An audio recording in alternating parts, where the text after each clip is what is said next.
듣고 깨닫는 은혜입니다. 오늘 제자들이 10절에 보면 뭐라고 그랬죠? 비유로 왜 비유로 말씀하십니까? 그 질문이잖아요. 근데 예수님이 오늘 뭐라고 하냐면요. 들을 사람은 듣고 듣지 말아야 될 사람은 못 듣게 하려고 비유로 설명하는 거라고 얘기를 하는 거예요. 그래서 이 비유의 목적은 다양하게 해석이 가능한데 역시 밭이 줘야 되는구나 이렇게 해석할 수도 있고요. 또 좋은 밭을 만나야 되는구나 뭐 이렇게 생각할 수도 있어요. 근데 제가 오늘 이 비유를 설명할 때 더 강조점을 두고 싶은 것이 있어요. 그건 주님께서 의도한 대로 그 목적한 바가 있는데 오늘 11절의 말씀대로 천국의 비밀을 아는 것이 너희에게는 허락되었는데 그들에게는 아니라고 하는 말씀에 좀 중심을 두고 오늘 말씀을 좀 들으셨으면 좋겠어요. 너희에게는 뭐라고요? 허락되었는데 그들은 허락되지 않았다. 여러분이 너희 안에 속한 줄로 믿습니다.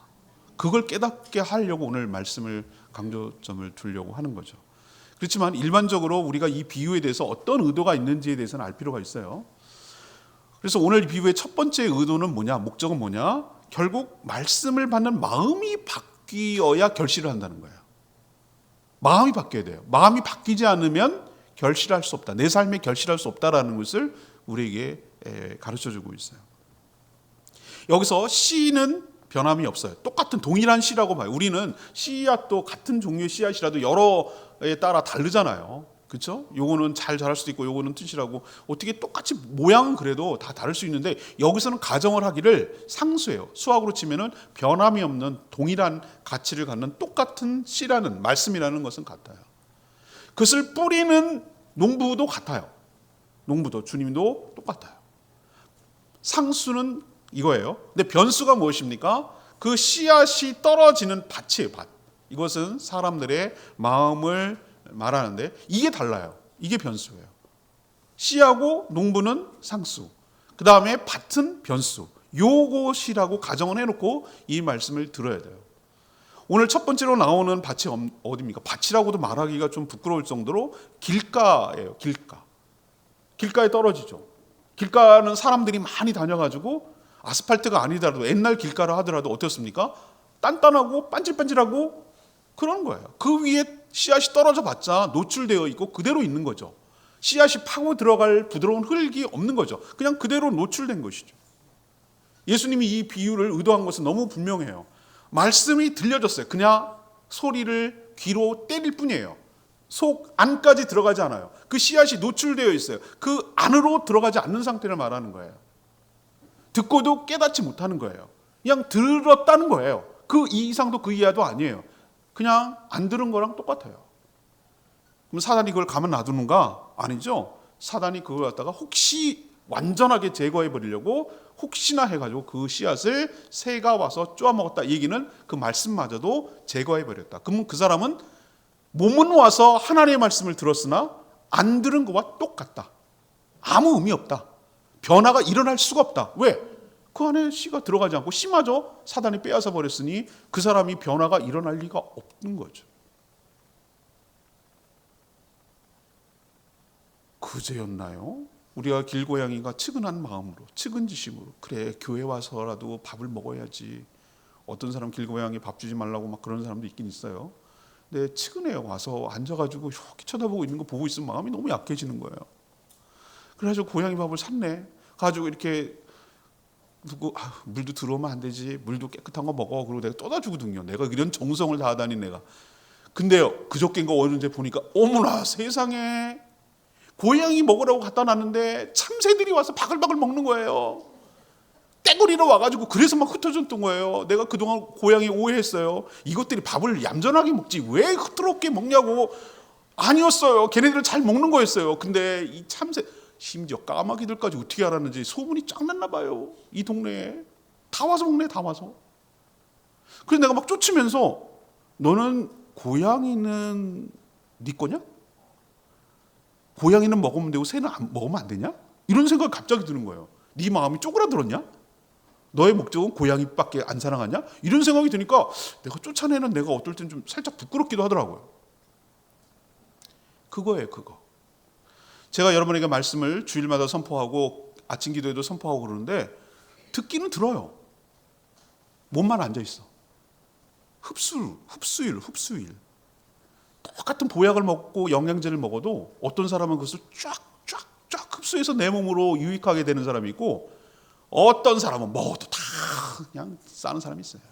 다 헛거예요, 헛거.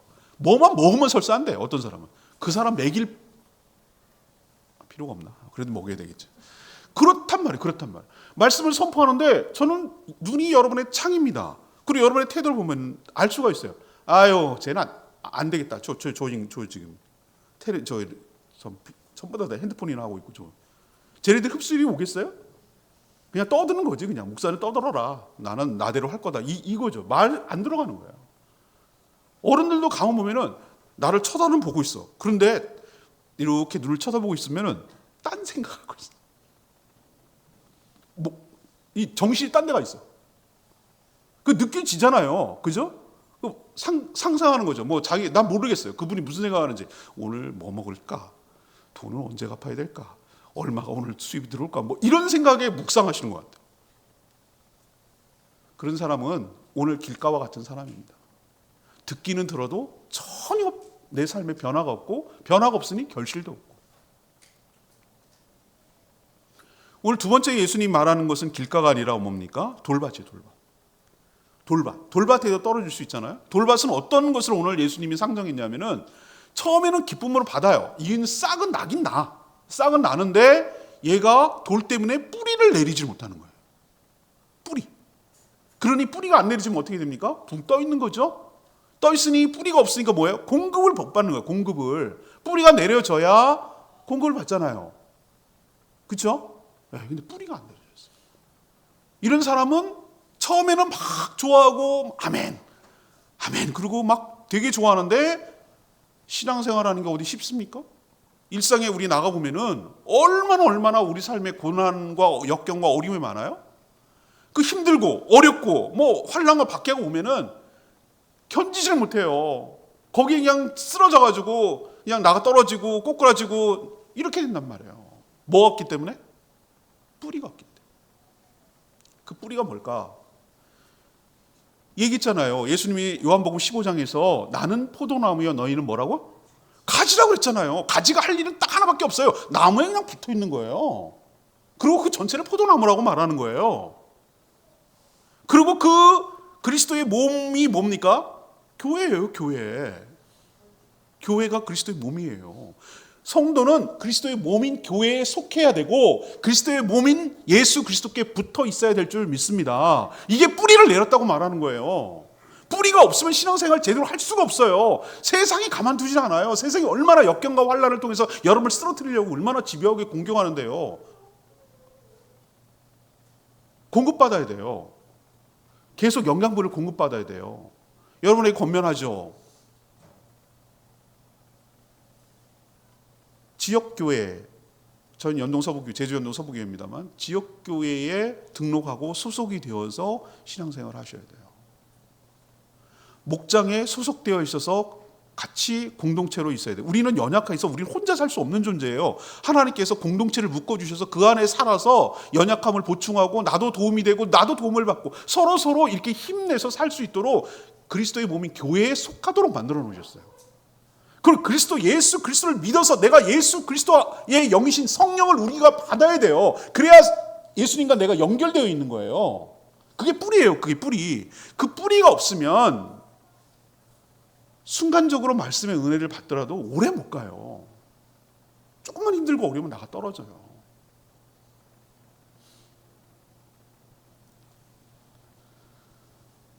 여러분, 오늘 제 말씀을 듣고 저 나갈 때 목사님 말씀의 은혜를 받았습니다. 오늘 정말로 좋습니다. 막 이렇게 얘기하시는 분이 있어요. 제가 처음엔 막 그런 말에 되게 막 혹했어요. 근데 지금은 이제 그런 말에 흔들리지 않아요. 립 서비스라는 걸 너무 잘 알기 때문에 그냥 인사예요, 인사라는 걸 내가 깨달았어요. 그러세요? 정말로 은혜 받았으면 저는 그런 말이 아니라 그 사람의 삶의 변화가 일어나는 게 맞아요. 제가 여러분을 즐겁게 하고 여러분을 기쁘게 하고 여러분에게 감동을 주려고 말씀 전하는 사람이 아니에요. 여러분 여기 김창옥 수 아니에요. 아침마당 아니에요. 제 설교 듣고 막 재밌다고 좋아하는 사람 거의 없어요. 힘들고 불편하고 어렵다는 사람은 되게 많이 들어봤어요. 말씀만 전 전해요. 근데 그 말씀이 난 능력이 있다고 믿는 사람이에요. 저는 그런 사람이에요.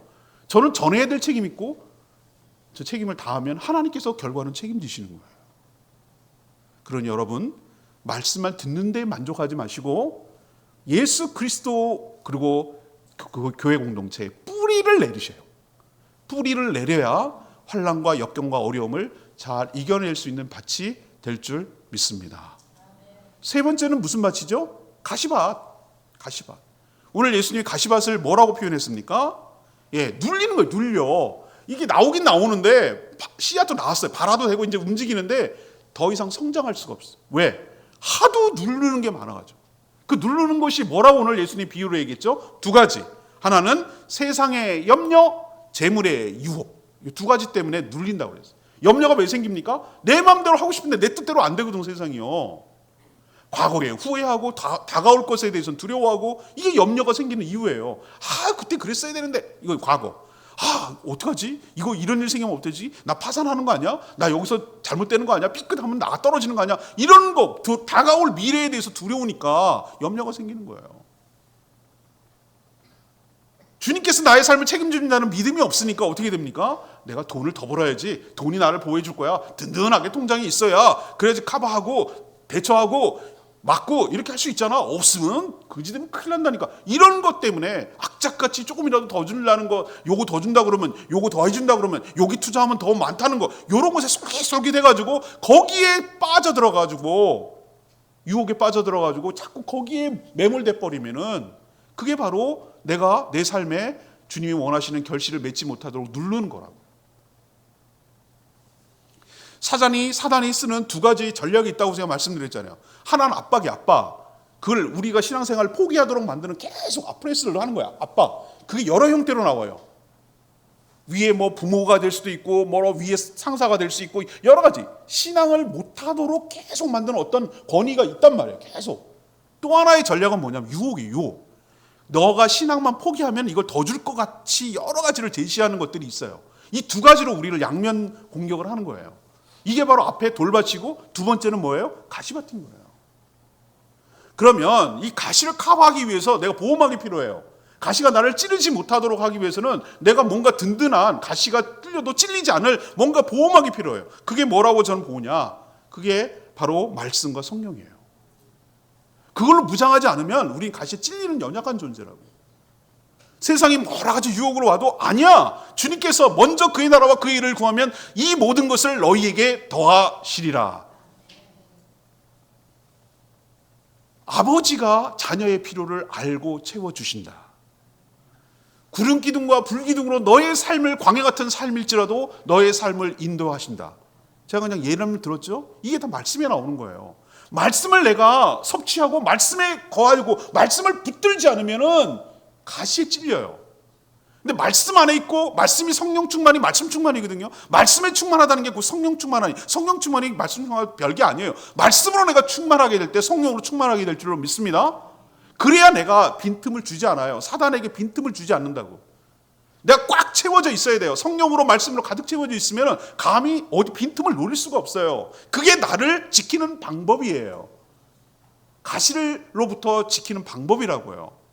유혹이 와도 흔들리지 않고 막 핍박이 와도 흔들리지 않고 염려가 와도 흔들리지 않고 그게 왜? 딱 말씀에 붙들려 있으니까. 말씀에 기반을 하고 말씀 위에 내 삶을 세워가니까 그런 것에 연연하지 않고 흔들리지 않을 때 가치밭이 되지 않고 좋은 밭이 될 줄로 믿습니다. 근데 제가 이 얘기를 하려고 여러분은 이런 설교 엄청 들었을 거예요. 저도 옛날에 이렇게 설교 이거 끝. 은혜 우리 좋은 밭 됩시다. 제가 여기서 하나 헷갈리는 게 있는 거예요. 아니 밭이 어떻게 좋은 밭으로 바뀌어지냐 이 말이에요. 스스로.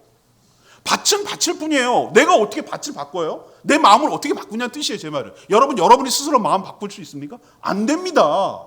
안 된다는 게 여러분의 결론이어야 돼요. 내 마음은 내가 바꿀 수 없다. 여러분 바깥에 가서 보세요. 이제 겨울 끝나고 봄에 뭘 심으려면 쟁기질을 해야 돼. 전기질이라는 게 왜 전기질을 하죠? 겨울에 딱딱하게 굳어있고 말라있고 뭐 이런 것들을 그대로 씨 뿌리는 농부는 바보입니다.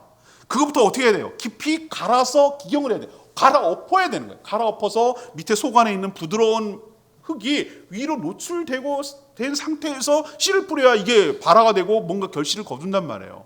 근데 그걸 밭이 스스로 한다고요? 천만의 말씀. 그래서 하나님이 뭐라고 하셨냐면은 내가 그 일을 하겠다는 거예요. 여러분의 마음밭을 하나님이 갈아엎으시겠대요. 그게 신약에 나온 것이 아니라 벌써부터 구약의 선지자를 통해서 여러분을 예언해 놓고 있다는 거 여러분 기억하셔야 돼요. 제가 오늘 하나 요건 너무 중요한 말씀이기 때문에 찾아서 읽었으면 좋겠어요. 에스겔서 11장 19절 20절. 에스겔 구약 성경이에요. 몇 페이지에 있냐면 구약 성경 1163쪽에 있어요. 여러분 요거는 꼭 줄쳐놓고 기억을 하셔야 될 중요한 구절이기 때문에 제가 여러분에게 찾아보라고 하는 거예요. 에스겔 11장 19, 20절 말씀 한번 찾아보세요. 1163쪽 구약 같이 읽을까요? 준비 시작. 내가 그들에게 한 마음을 주고 그 속에 새 영을 주며 그 몸에서 돌 같은 마음을 제거하고 살처럼 부드러운 마음을 주어 내 율례를 따르며 내 규례를 지켜 행하게 하리니 그들은 내 백성이 되고 나는 그들의 하나님이 되리라. 아멘. 아멘. 이 하나님의 놀라운 약속이에요. 이게 새 언약, 신약의 핵심 내용이에요. 누가 한다니까? 누가 주도적으로 합니까? 하나님이. 어떤 형식으로? 새 영. 새 영이 뭡니까? 하나님의 영, 성령님을 우리에게 그 몸에 주셔서 그 몸 안에 돌같이 딱딱한 그 마음을 다 제거해 버리고 살처럼 부드러운 마음을 성령을 통하여 주셔서 하나님의 말씀을 지킬 수 있도록 만들어 주시고 그래서 하나님의 백성이 되도록 하시겠다. 이게 하나님의 약속이에요. 그래서 우리가 좋은 밭이 될 수가 있는 거예요. 제가 한 10여 년 전에 우리 집 옆에 지금은 이제 건물이 들어서가지고 아니었는데 텃밭을 관리소장님이 텃밭 원하는 분 얘기하래. 수도 요금 정도만 내 물값만 내면 된대. 그래서 한번 해볼까? 저를 노후에 내가 할 수 있는지 없는지를 테스트해 보려고 제가 했잖아요. 전 또 한다면 하잖아요. 크지도 않았어요. 한 3평이나 될래나 4평이나 될래나 하여튼 크지 않은 텃밭이었는데 그리고 이렇게 구역을 정해주더라고요. 줄로 해가지고 저 또 한 성격 하잖아요. 5일장 가가지고 부엽토도 사고 비료도 사고 막 엄청 했어요. 그래가지고 막 했는데 제가 땅 고르다가 지쳐 죽을 뻔했어요. 난 제주도 진짜 그 말이 맞는 말. 돌 많은 제주도. 내가 돌 골라내다가 아주 죽는 줄 알았어. 죽는 줄 알았어. 캐도 돌이야. 얼마나 그렇게 돌이 많아 나오는지 그걸 다 손으로 막 문질러 가면서 저는 이렇게 쭈럭쭈럭 해가면서 다 걷어내고 거기에다가 부엽도 하고 욕심은 그렇게 많아서 방울토마토 심고 수박 심고 참외 심고 막 딸기도 심고 막 상추도 심고 상추 하나 걷어먹고 방울토마토 3개 딸기 2개 그리고 나머지 자풀에 폭삭 망해서 끝났어요. 저는 안 하는 걸로. 2번 하다가 2해 하다가 내가 손발 다 들었어요. 제일 힘든 거 잡초가 내가 뽑는 속도보다 훨씬 더 빨라.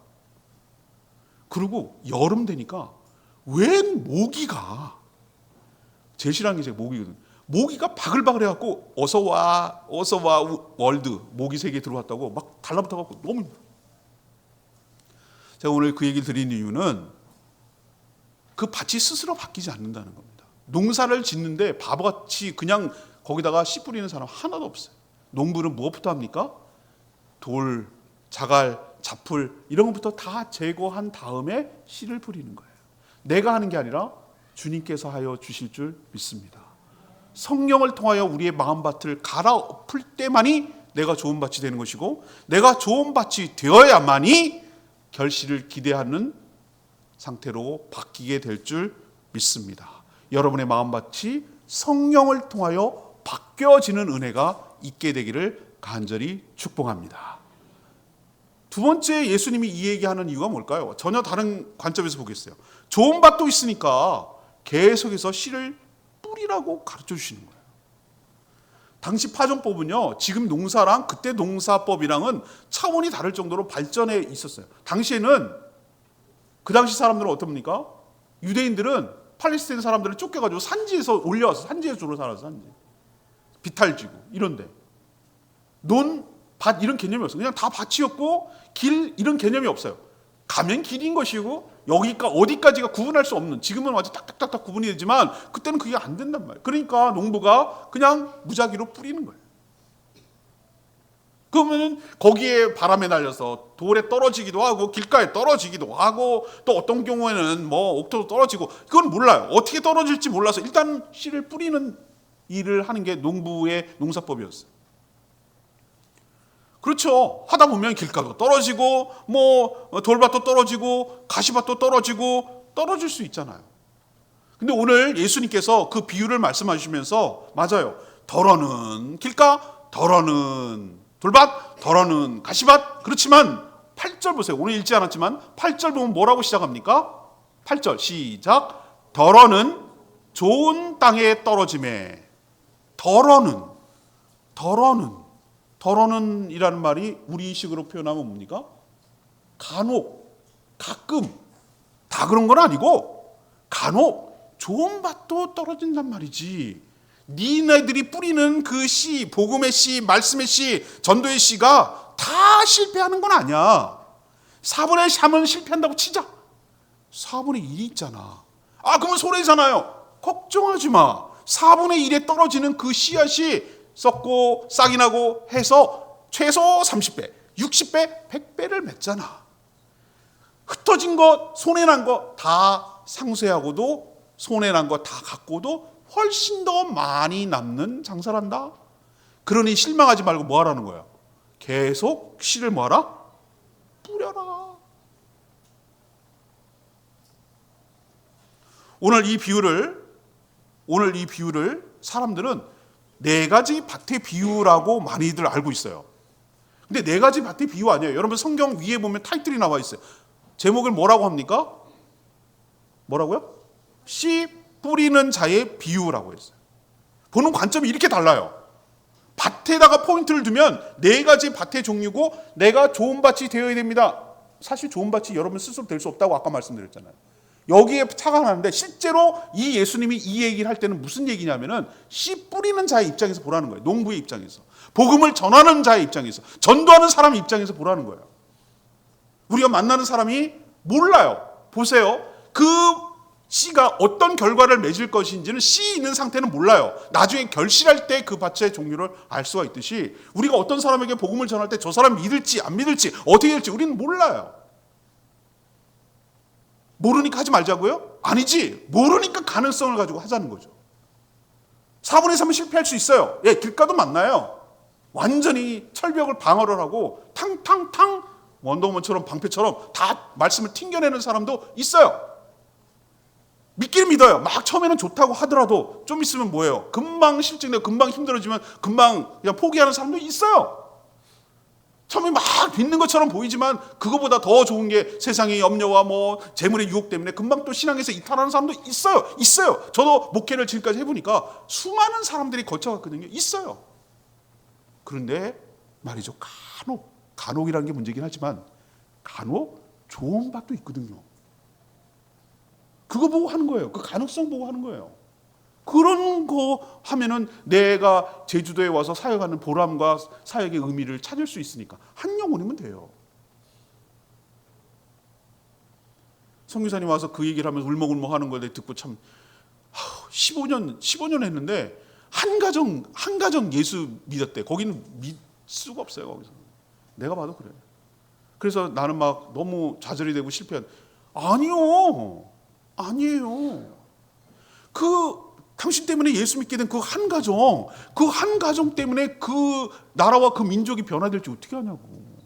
그 사람이 통해서 열매가 30배, 60배, 100배 맺을지 어떻게 하냐고. 모르잖냐고. 난 하나 건졌다 그러지만 그 하나가 전부일 수도 있잖냐. 여러분이 복음을 전할 때 이런 마음으로 전해야 될 줄 믿습니다. 덜어는 좋은 밭도 있다니까요.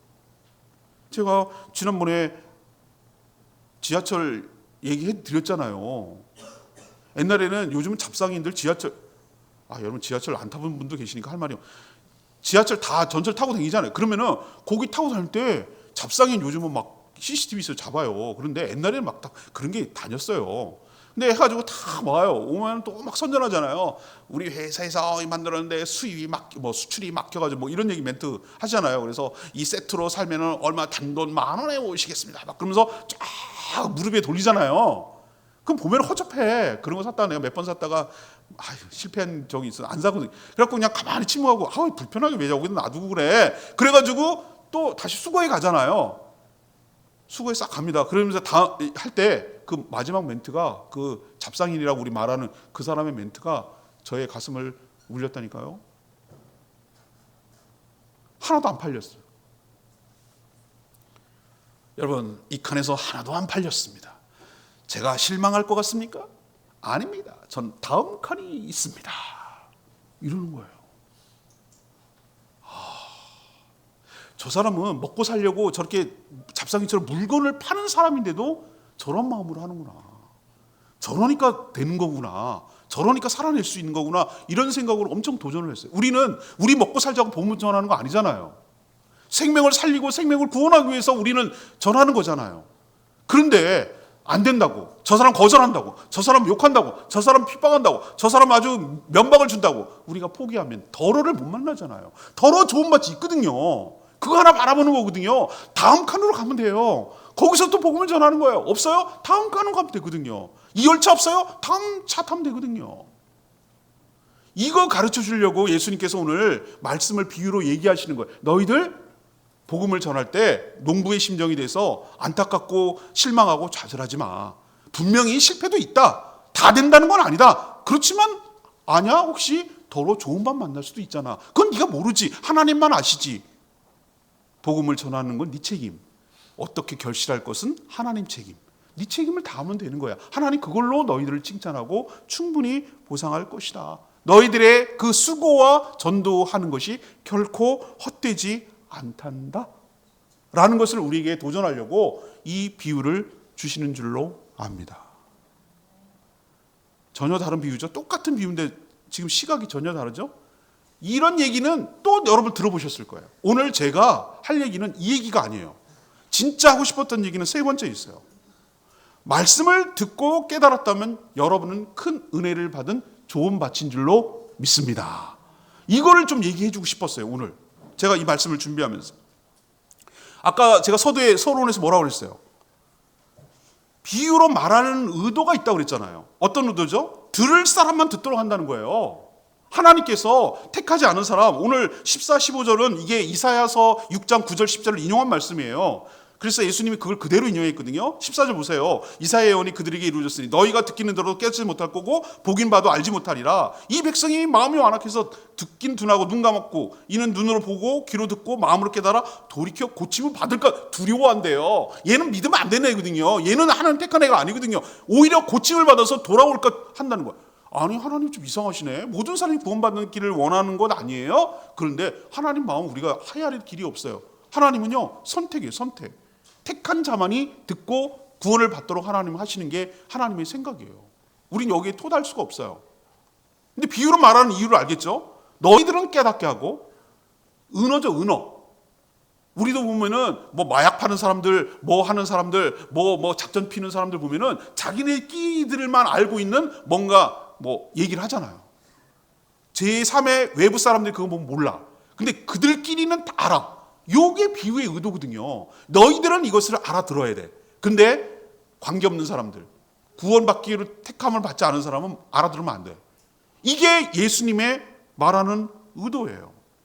그러면서 하시는 말씀이 너희에게는 허락되었고 11절에 그들에게는 아니다고 하시면서 16절에 하나님의 계획은 그렇지만 너희가 너희 눈은 봄으로 너희 귀는 들음으로 복이 있도다. 너희는 택한 사람들이야. 너희가 이 말씀을 듣고 네가 깨달았다면 네가 바로 좋은 밭이야. 너의 삶을 통해서 30배, 60배, 100배의 열매를 기대할 수 있단다. 아멘입니까? 예수님께서 17절에 뭐라고 그랬어요? 많은 사람들이, 많은 의인들이 이걸 보고자 하고 원했지만은 안 됐다.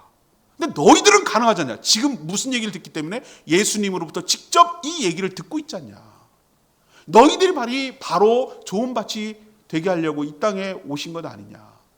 너희 마음을 갈아엎게 하실 것이고 너희를 통해서 충분한 풍성한 열매를 맺도록 내가 너희들을 바꿔주겠다. 그러니 너희들의 삶을 기대하라고. 너희가 바로 좋은 땅이라고. 너희가 바로 말씀을 듣고 깨달았으니 너희 조금만 기다려. 시간이 지나면 너희 삶 가운데 감당하지 못할 만큼 풍성한 30, 60, 100배로 충만하게 풍성하게 너희 삶의 결실이 나타날 것이다. 그러니 실망하지 말고 인내하며 믿음으로 기다리라고. 너희가 바로 좋은 밭이라고. 사랑하는 여러분, 하나님의 말씀이 들려지고 그 말씀이 깨달아졌다면 여러분이 바로 좋은 밭인 줄로 믿습니다. 들리는 은혜, 깨달아지는 은혜. 믿음은 말씀을 들으면서 나거든요. 말씀을 듣는다는 얘기는 여기 음파로 여기를 때린다는 얘기가 아니라 그 말씀을 듣고 이건 내 얘기인데? 이건 나라를 향해서 주시는 말씀인데? 이렇게 말씀을 내가 안으로 흙 속으로 씨앗이 들어가서 흡수가 돼가지고 들어가면 씨앗은 나를 가만히 두지 않고 내 의지와 상관이 없이 그 속에서 작업을 일으키고 발화를 일으키고 뚫고 나와가지고 내 삶을 변화시키고 풍성한 열매로 나타나게 될 줄 믿습니다. 아기를 가지면 내 의지와 상관없이 배가 부르고 아기를 출산하는 것처럼 말씀이 여러분의 삶을 뚫고 들어가서 여러분의 심령에 건드리고 여러분의 심령에 착상이 되면 여러분의 의지와 상관이 없이 여러분의 삶을 바꿔 놓을 줄로 믿습니다. 수용하고 말씀을 듣는 것이 여러분이 바로 좋은 밭이라는 증거로 삼으시고 충만한 풍성한 결실을 기대하며 살아가는 저와 여러분 되기를 소망합니다. 오늘 말씀 결론하면 세 가지 측면에서 말씀드렸어요.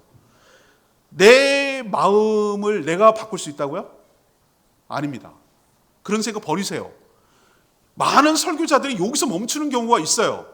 여러분 네 가지 밭이 있습니다. 여러분 돌밭, 길가, 그 다음에 가시밭. 세 가지 밭이 되면 안 됩니다. 좋은 밭이 돼. 내가 어떻게 좋은 밭이 돼? 내가 바꿀 수 있냐고 밭을. 마음은 못 바꿉니다 여러분. 가요가 있잖아요. 가요. 내 마음 나도 몰라. 나도 내 마음을 모른다고.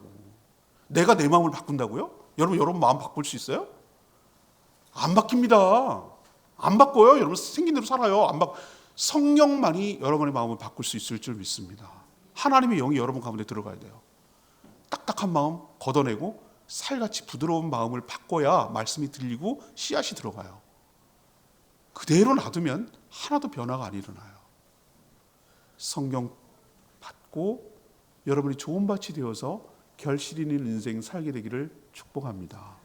내 삶에 변화가 없다면 그것부터 해야 돼요. 하나님, 제 마음밭을 바꿔주세요. 성령으로 충만하게 해주세요. 성령께서 나를 바꿔주세요. 내 겉이 아니라 내 마음을 바꿔주세요. 마음 토양이 좀 달라지게 해주세요. 이렇게 강팍하고 딱딱하고 해봐 뭐 이런 식으로 이 무지한 이런 마음 좀 바꿔주세요. 부들부들한 마음이 되게 해주세요. 앙칼지고 손톱만 세워가지고 날 건들기만 하면 나 그냥 빡빡 긁어버린다. 이렇게 아주 그냥 도끼만 남아가지고 이런 마음이 아니라 주님의 말씀이 무슨 말씀이 떨어져도 그 말씀을 흡수해서 부드럽게 변화가 일어날 수 있는 그런 좋은 밭이 되도록 제 마음을 바꿔주세요. 라고 기도해야 되지 않겠어요? 두 번째 측면은 뭐예요? 여러분, 전도할 때 실망하지 마시라니까요. 실패한다니까요. 다 성공하는 거 아니에요. 저 별 희한한 일 다 당했다고 그랬잖아요. 욕도 듣고 여기 상상하기. 막 소금 뿌리고 물 뿌리고 아이고. 괜찮아요. 여러분 만났잖아요. 저 여기 부임했을 때 단 한 명도 없었습니다. 15년 전에 단 한 명도. 여러분 있잖아요. 여러분이 좋은 밭 아니에요? 여러분이 증거 아니에요? 한 명도 없었다고요. 제가 여기 부임했을 때. 그런데 있잖아요. 지금 인내를 가지고 더러는 좋은 밭도 만날 것을 생각하면서 계속해서 복음을 전하고 씨를 뿌리면 언젠가 걸린다니까. 그거 포기하고 실망하고 헛수고 한 거 다 갚고도 남는다니까요. 30, 60, 100배라니까요, 한 알에. 충분히 남는 장사라니까요. 그러니 여러분 낭망하지 말고 계속해서 어떻게 될지 모르니까 저 밭이 어떤 밭인지 몰라. 그러니까 계속해서 복음을 전하는 저와 여러분 되기를 소망합니다. 진짜 세 번째는 진짜 중요한 오늘 듣도 보도 못한 저만이 하는 얘기예요. 오늘 뭐냐? 여러분 예수 그리스도가 말씀이고 씨예요. 여러분이 이 말을 들었는데 여러분의 말씀이 깨달아지네. 이 말이 나한테 향하는 말씀이라고 생각됐다면 여러분이 좋은 밭이에요. 그렇다면 여러분이 좋은 밭이라는 얘기는 뭐예요? 엄청난 결실을 기대할 수 있다는 얘기예요. 여러분의 삶을 기다려보세요. 30, 60, 100배의 풍성한 열매로 주님 원하시는 좋은 아름다운 풍성한 결실을 맺는 좋은 인생, 복된 인생 될 줄로 믿습니다. 듣는 자, 깨달아지는 자가 복이 있다고 하셨는데 여러분이 바로 그런 복을 받아 누리며 되기를 축복합니다. 오늘 말씀 붙들고 또 하나의 열매를 바라시며 이 찬양 부르고 기도하겠습니다.